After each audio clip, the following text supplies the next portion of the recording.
evening for Senior Parent Night. So for those of you that don't know me, I'm Kevin Harrington. I have the privilege and honor of being the principal here at Cottage Grove High School.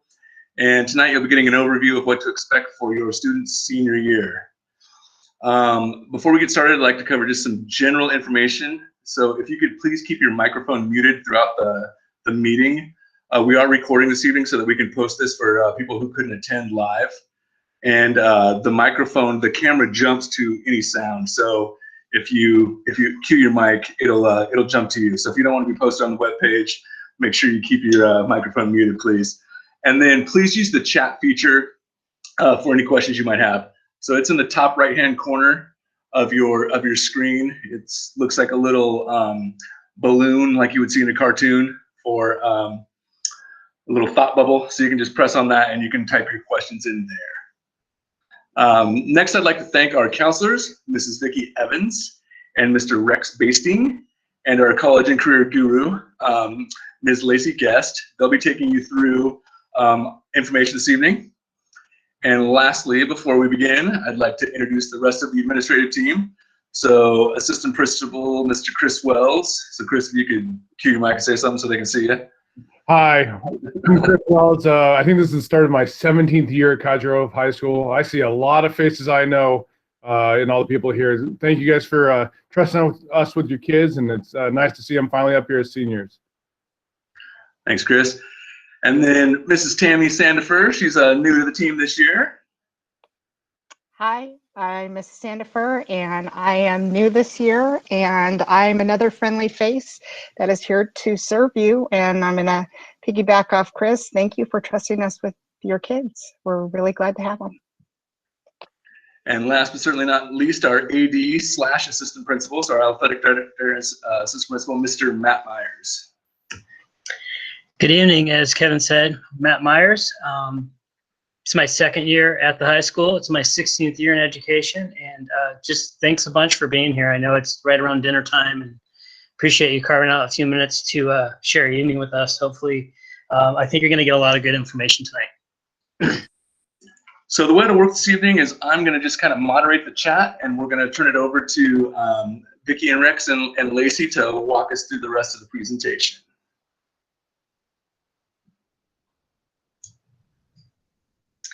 Okay, actually, Kevin, I thought you were going to do the next section, but that's okay. I'll jump in there. That's okay. You had the first slide. So thank you again, everyone, for being here. It really has been my privilege working with your kids the last 3 years. And I'm excited for this year. I truly hope that by the time we turn the corner in 2021, we're ready to come back into the building and have the last half of the year be as normal as possible. We have a saying here at the high school, this is our for now, it's not our forever. And so we really want things to get back to where your kids will walk across the stage in graduation, where we have our fingers and toes crossed for that. So Kevin, you want to jump to the next slide? We just want to make sure you all have access to home access, and you know how to get onto your student's account so that you can be checking for grades and attendance. You probably remember from last year, your students are all on Google Classroom, and that's the platform that teachers are using to present their instruction, grade papers, receive papers and assignments and quizzes, but you'll still use home access to be able to look at grades and attendance. Our school website's on there. If you need any help accessing that, just call either Rex or myself. We can get in and look at the username and passwords for you. Lacey has done a fabulous job of putting together a monthly newsletter for you. She'll send that out digitally. I don't think we'll be mailing those home, but we'll be emailing, and it'll have all the information that you need throughout the year that deals with everything school-related, career-related, financial aid. It's just a wealth of information. And then she also created an Instagram page and Facebook, so you can follow the College and Career Center on all those platforms. Okay, Rex, you want to take it from here? Okay, I just have to make sure I can unmute myself. Okay, so these are some of the really important parts that I know you guys are all wondering about. So graduation right now is planned for June 12th. And as of right now, we are planning on having that on the field as usual. Things may change. We don't want to think about that right now, but we hope to just have it on the field like we do on the other non-COVID years. And we will have more information later down the road for sure. Next on there is about minors grad. So minors grad is where we get all of our caps and gowns, your announcements. They call it your grad swag. It could be sweats, it could be t-shirts, it could be things like that that say seniors on it. We would like to have those ordered by sometime in November. That way you guys can get your stuff early. Things like the cap and gown, those will not come until usually the end of May, beginning of June. But things like sweatshirts, t-shirts, sweats, the tassel that has the grad year on it, those will all come as soon as you order them. So order those as soon as you can. And the announcements will come in a couple months. So you can get those sent out to friends and family. Next is transcripts. So we will be mailing those out to every senior at home. Please take a look at the transcripts. Make sure you know where your student is at as far as graduation and credits go. And if you have questions, please contact Mrs. Evans or myself. I can help as well.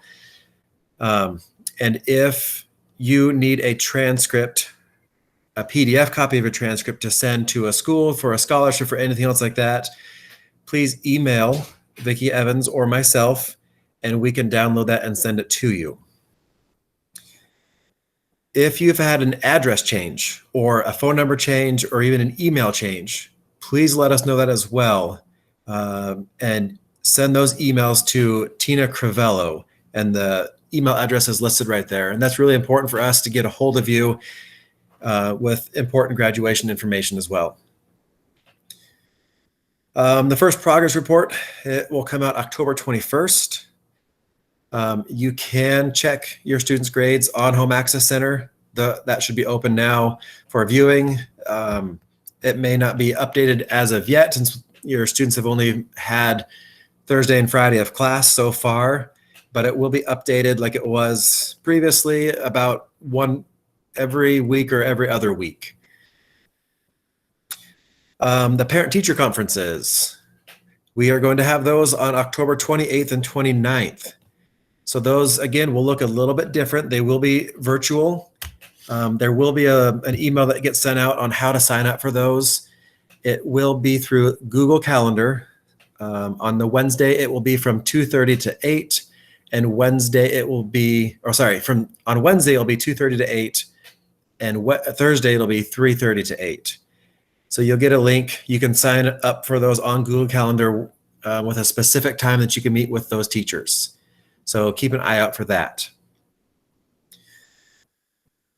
Next on the list, senior seminar. So this part is really important. And again, everything's a little bit different with COVID, but this is a time when right now it's Mrs. Evans has a chance to go in and talk to your students every other week about really important graduation things. And it's going to be everything. It's going to be how to fill out the FAFSA. It's going to be how to fill out scholarships or where to find scholarships. They'll talk about resumes, and there's a lot of really important stuff that happens in senior seminar. And those will happen every other week. And it will happen in either the senior seminar classes, which are Principles of Democracy or Personal Finance, or their language arts class. And this will go on the entire year, every other week. And Miss Guest will also be there. Sorry, I didn't want to forget Miss Guest.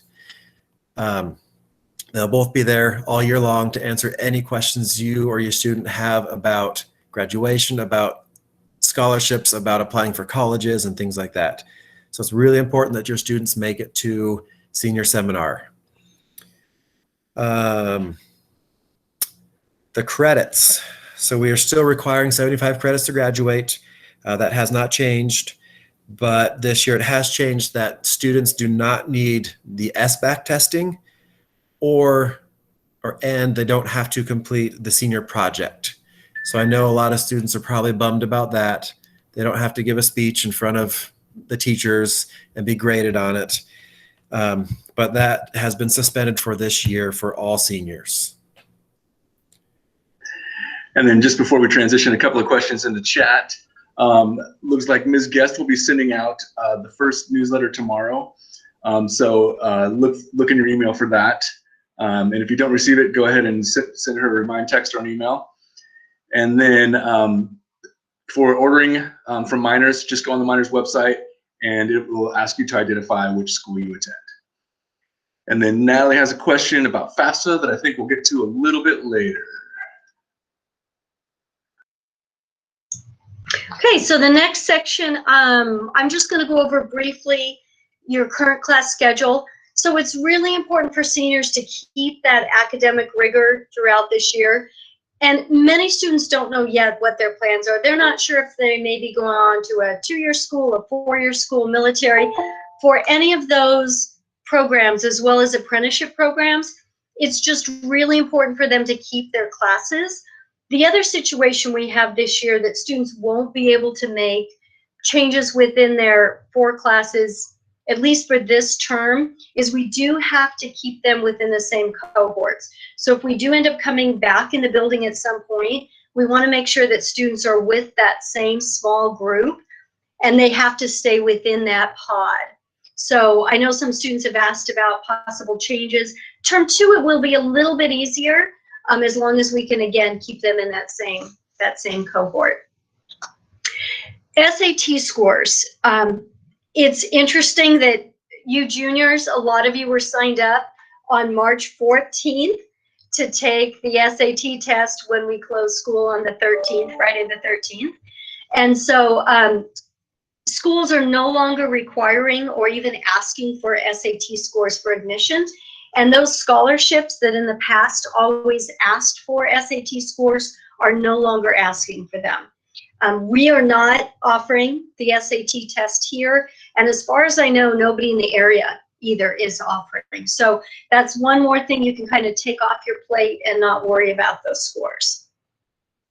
And then the last thing that's really important, I think, for students to remember is that many of their classes are offering College Now credit.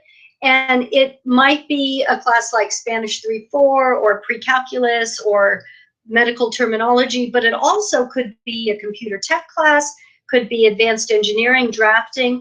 All of those classes will offer that college credit. You just need to remember, since we're doing a year-long class in one term, to make sure you get signed up with your teacher at the end of each term in order to have that credit awarded. And your teachers will be working with you on that. Just kind of keep that as a reminder to make sure you register if you want that credit. And then at the bottom, we'll send out this PowerPoint so you'll have the links, but there's a really good link through Lane that lists all of our classes, what the college name is for each class, and then how many credits students can earn.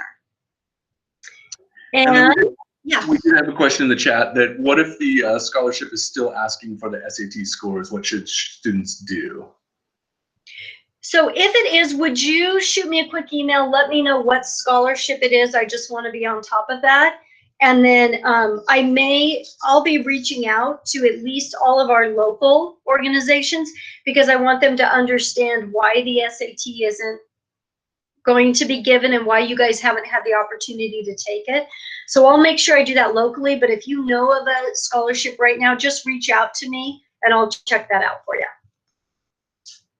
And then one more quick question. Do students have to request the college credit for their College Now class? Can you just touch on that again real quick? Yes, so if you do want college credit, what you will do, and your teachers will help you with this, you're gonna register through Lane. Almost all the classes are through Lane, except we have a couple through Willamette Promise. You will create a ID so that you can go in and actually register for that class. It'll have a different course number. And again, your teachers will help you with that course number. You'll register for that class, and then your teachers here will provide the grade that will go on that college transcript. So you kind of double dip. You'll have both your high school class, which you will get credit for, as well as a college transcript that you will have that college for free. And most teachers reserve a day to do that work. So the students don't necessarily have to request it. Teachers go through that process, and those that choose to opt in and those that don't want to kind of opt out at that point.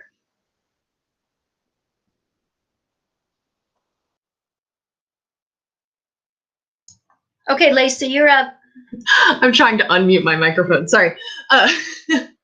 Okay, so I just wanted to go over some next step options with you guys, and just kind of put everyone's mind at ease. I know, especially right now, considering everything that's going on with the pandemic, students might not be 100% sure about exactly what their post-high school plans are, but now is a great time to do some research and figure out maybe some possible options. And so we do have a couple of links that you guys will have access to when this goes out to you all after this presentation. We have a lot of resources that students can use to take a look at different career paths and different educational options and training for those career paths. We do have CIS, and then we have the College Board website will help with college searching.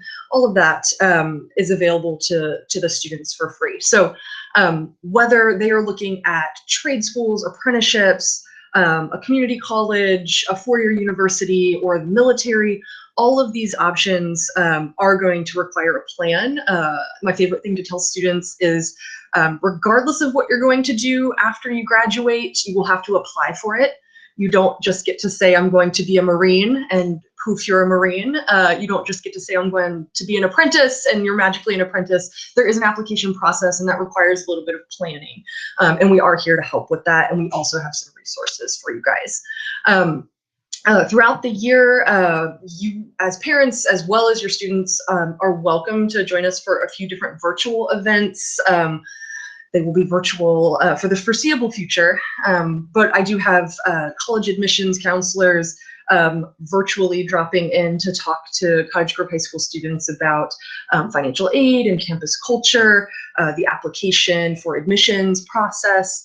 And then there's a lot of really great local organizations and companies that are offering webinars and presentations and things like that for students to kind of pop into and get some of that information directly from industry partners, universities, organizations, and things like that. So all of that is listed on the website, and they will also get those notifications in their senior seminar Google Classroom, as well as Instagram. So we will put that information out on through a lot of different avenues, so they won't miss it. But you guys are also welcome to tune in to some of those as well. And then we had a question about military. Do you know if there's going to be any virtual military connections at all? Yes, I actually have 3 different branches have reached out, and we're working on scheduling just some virtual like drop-in visits where they can just kind of give a brief presentation and students can pop in and ask questions or just listen depending on what kind of information they're seeking. And those dates and times will be posted on the website as well. I think I just put everything under one tab on the website called like virtual career events or something like that. And there's a long list of things. And I'm recording everything as well, and I'll put it up on YouTube as well.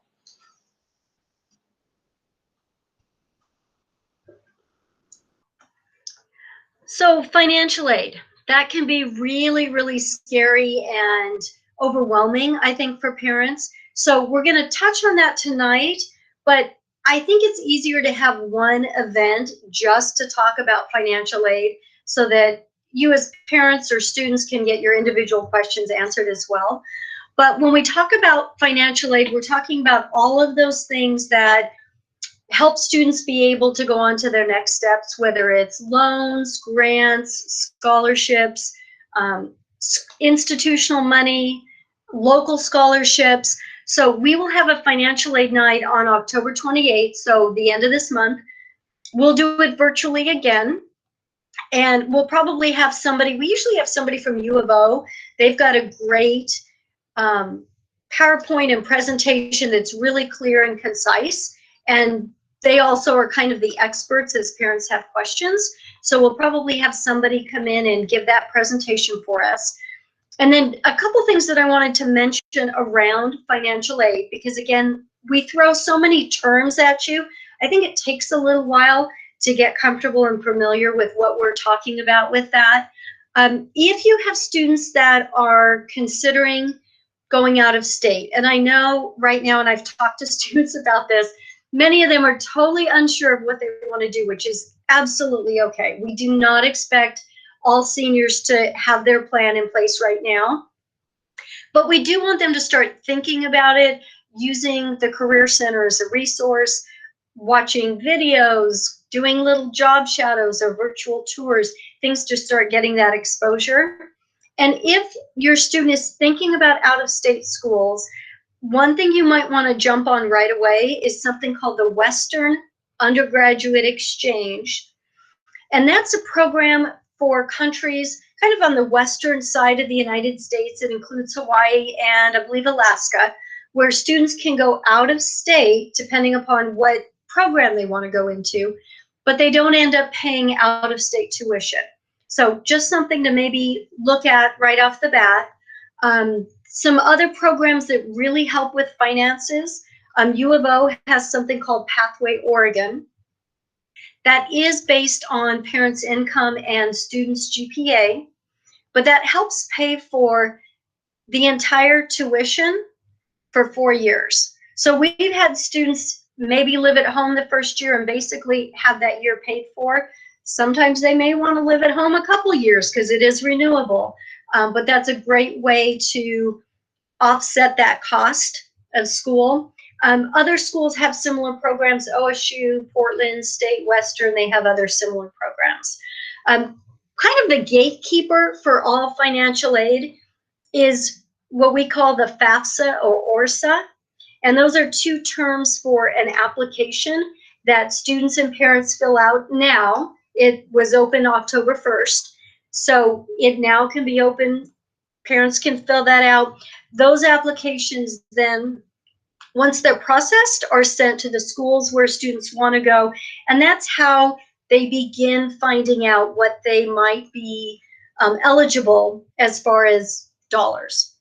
And so part of that process, which can again be a little confusing, we're going to have some nights available here at the high school where we are very safely going to have a small number of parents come in with their laptops and their tax forms, and then we will help them as they have questions. So we'll use our cafetorium so we can have parents spread way out throughout the whole cafetorium. We'll limit the number of parents. If you're comfortable with this, we're also going to provide boxed dinners, and that way you can be sitting on your laptop filling out that FAFSA and asking questions as you have questions. We'll send out more information, and again, we'll kind of take that on a week-by-week basis, but that's our thought right now. Another aspect of financial aid that's been really, really helpful for our students is the Oregon Promise. Many of you have maybe heard that term. That's for students that have a 2.5 GPA and attend school within the next term after graduation. And that again covers the majority of their tuition costs, not room and board, but their tuition costs, and for community colleges. And the last thing I just wanted to mention for financial aid, and I hope parents, some of you will touch base with me on this. I know sometimes it takes a lot to get IDEA, it's called a match savings program, in place, but it's for those students that have a job. There is kind of an income threshold that parents need to meet, but if your students are putting aside money every month because they have a job, the federal government matches that money 3-to-1, up to $7,000. So over a course of time, students can be saving their money and really fill that bank with money that they can use for school, Those students that want to start a small business, that money is available there. It's also available for home purchase. So I don't think that this is something that's widely looked at, and I would be happy to give parents any additional information on that if they have questions. So again, on the 28th, we'll go into more depth for financial aid, but I just wanted to give you a little bit of an overview so you could begin thinking about some of those terms. And once again, this is going to be on the website. We will share the presentation, and then Ms. Guest always sends out dates via Remind, and it's on Instagram. And so don't feel like you have to get all these dates down and memorize tonight. We'll have more opportunities to see these again. We did have a couple of questions about Oregon Promise. So one was, do we know when it's due? And then the other one was, is it based on income? So Oregon Promise is through an OSAC application, OSAC, and we'll help your students with that. We actually, Lacey and I try to make all students do all parts of this financial aid process throughout the year. And the reason we kind of force them to do this, even if they say, hey, I'm not going to school, I'm not doing this, we say, well, why don't you do it anyway, just in case? And in fact, both Lacey and I had a couple seniors this summer stop us in the parking lot and say, you know what? I should have done that. Now I'm ready to go to school. Can you help me? So we want students to take advantage of all of these different programs, whether it's looking at apprenticeship programs, looking at military, looking at all the different pathways. Then in June, they can really decide what's best for them. So we will have all of your students absolutely fill out Oregon Promise. It's about a 10-question application, really simple. We'll have them do that. They will have to complete their FAFSA, though, if they want to be considered for that. We will be doing that probably November. So that'll be taken care of November, December. The deadline isn't for a while, but we like to get that done in plenty of time. Kevin, was there one more question? I'm sorry. Just is Oregon Promise based on income?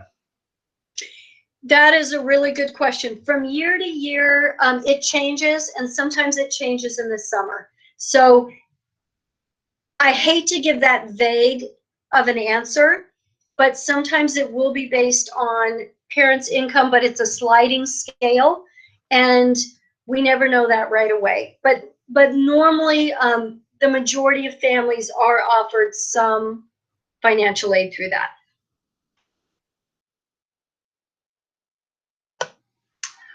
Okay, scholarships.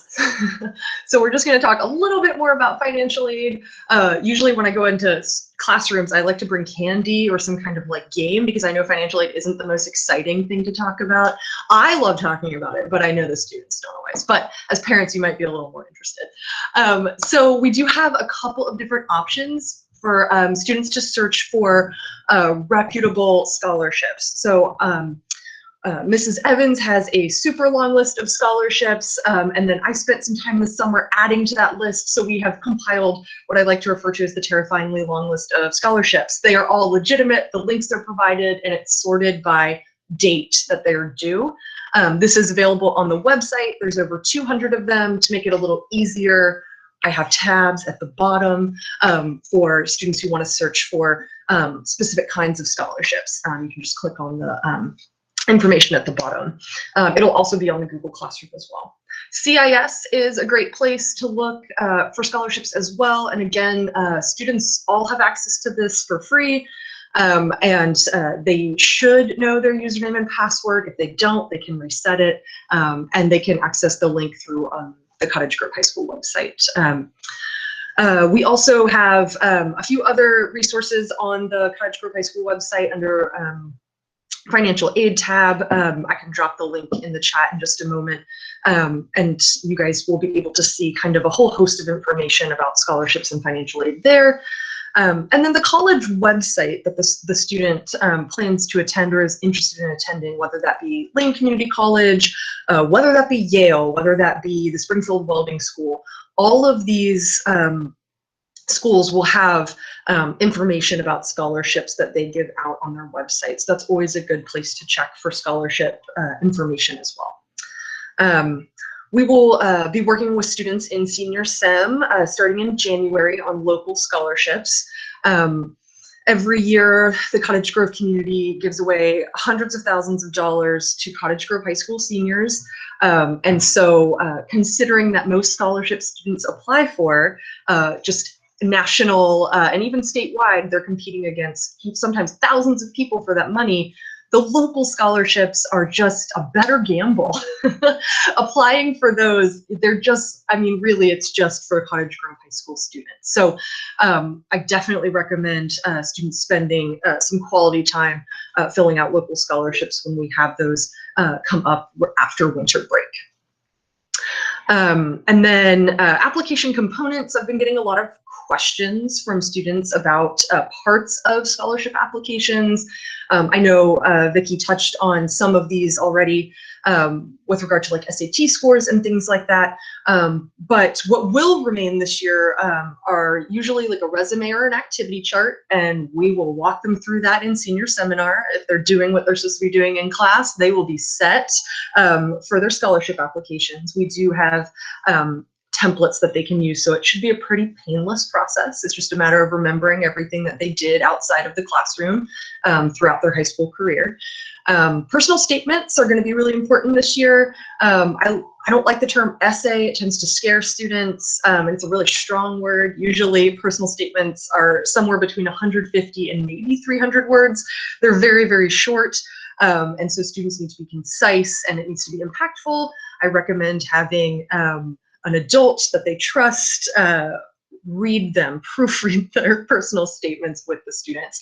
I am happy to do that. They just have to share them with me on Google Drive.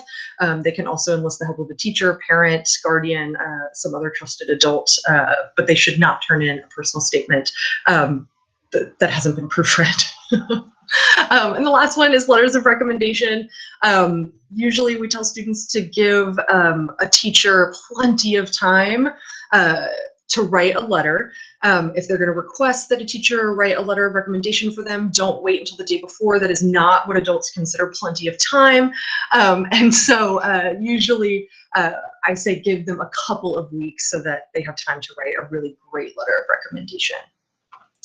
Last couple of things on here for different demographics of students, including students whose parents are veterans or students who were or are in foster care system. There are other grant scholarships and funding options for those students as well. If you guys have particular questions about those options, just let us know and we can work individually with students based on their particular interests and their demographics, their situations. So we are happy to help you guys on an individual basis find some funding that way as well. Lastly, just be aware of scams.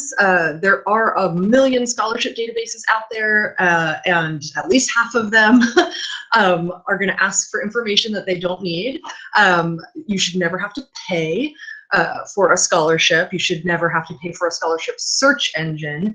And so just be aware of scams. And if anything looks a little fishy, don't trust it. Generally, your best bet is to go through reliable sources like the Cottage Grove High School website or the university or college or school website.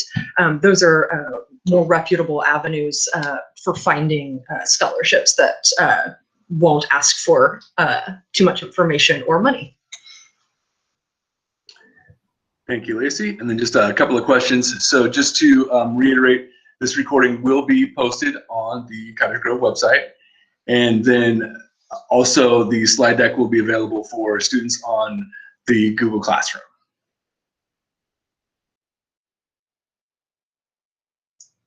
Can I just mention one other thing, Kevin, really quickly? Please do. So parents, please contact me with any questions at all that you have throughout this year, whether it has to do with classes or credits or next steps or whatever you need. Absolutely feel free to email, call, text. If it's easier to do like a virtual meeting, I'm happy to set that up. That's really easy to do. But feel free to whoops, one more person coming in. Feel free to contact it anytime at all. And, you know, we'll have financial aid at the end of October, but we'll try to do this again in the spring because I know by then you'll have more questions. So, you know, as you feel like you're needing more evenings or nights to get together, I am more than happy to, and I think we all are, happy to get together and help you out. Thanks, Kevin. So again, once again, this was just meant to be a general overview of what to expect for the upcoming year. There will be a lot more specific information and nights regarding FAFSA and scholarships and other things, as you've seen throughout the presentation. Students will get information through their senior seminar and then through the Google Classroom attached to the Career Center, and then the Instagram attached to the Career Center as well. And again, if you have any questions, please don't hesitate to ask. So we thank you for your time. I'd like to thank the counselors and Ms. Guest again. And if there's no other questions in the chat, which seeing none, I thank you again and have a great day. And we'll stay on. We'll stay on for a few minutes. If anybody has questions, feel free to stay for a couple minutes. And I'll end the recording here so that people can ask them if necessary.